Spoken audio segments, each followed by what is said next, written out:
भारत की 7 प्राचीन और पवित्र नगरियों में से एक है मथुरा। मथुरा में भगवान कृष्ण का जन्म हुआ था। किसी ने कृष्ण के मामा कंस को बताया कि वसुदेव और देवकी की संतान ही उसकी मृत्यु का कारण होगी। अतः उसने वसुदेव और देवकी दोनों को जेल में बंद कर दिया। कंस दोनों की संतान के उत्पन्न होते ही मार डालता था।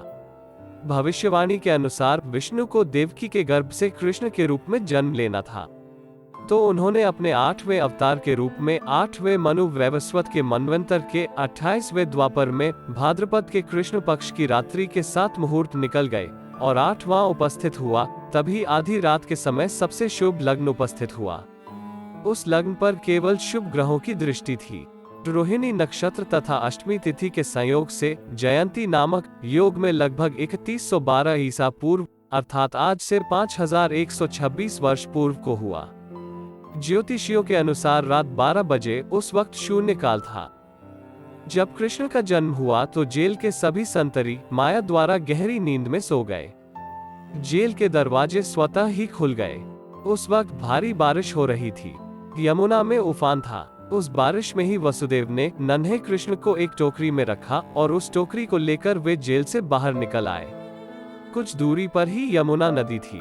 उन्हें उस पार जाना था, लेकिन कैसे? तभी चमत्कार हुआ।